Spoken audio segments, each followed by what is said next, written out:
guys, welcome back to the Sunrise Spot, helping you move toward a brighter tomorrow. My name's Kelsey, and yes, let's get right into it. Does your therapist go to therapy? Quick and dirty answer, probably. All right, think about it. We're people too. We've got our own stuff. We've got our own shit to work through, and in all likelihood, we're in therapy. And you know what? A lot of graduate training programs are making that a requirement now. That if you're gonna learn how to be a therapist, you actually have to know what therapy is like, which I think is awesome, right? Think about it. If my life is in shambles, if I'm your therapist and I've got all this shit that I've just been like stuffing down year after year and not dealing with, not addressing, I'm not eating right, I'm not taking care of myself, my relationships have gone to hell, how am I supposed to sit with you and listen to your stuff?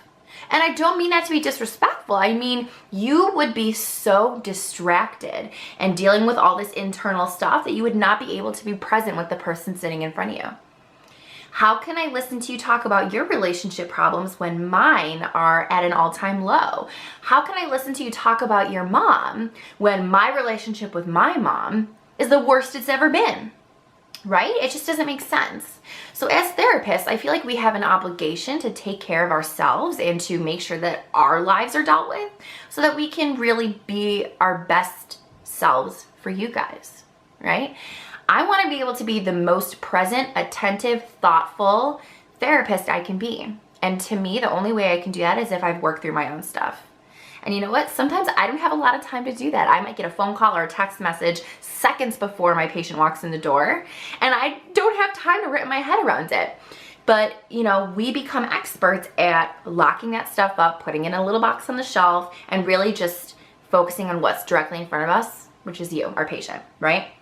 So that takes time, and the best way I've learned to do that is by being a patient myself. Right? By going through the process of therapy, I understand how scary it is, how intimidating it is, how difficult it can be to look yourself in the mirror and put all that out there in front of a stranger. So in order to do that and respect and understand how difficult that is, I think is something unique. And I really wish that all therapists went to therapy, right? I think it's huge.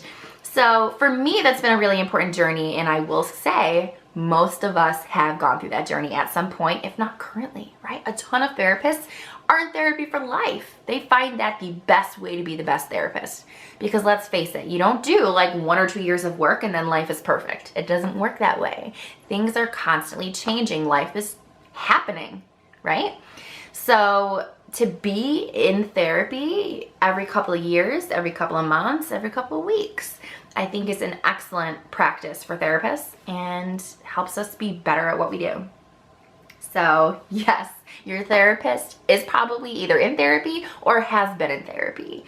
And what an awesome way to be the best we can be for you guys. I think that's an amazing policy. And you know what? As a patient, I think it would make me feel more comfortable to know, hey, this person does not sit in this ivory tower, is not some, you know, unrelatable person. They've gone through this too. So if they can do it, maybe I can do it.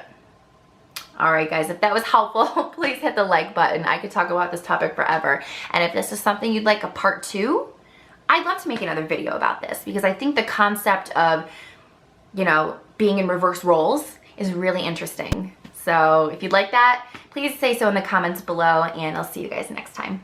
Bye.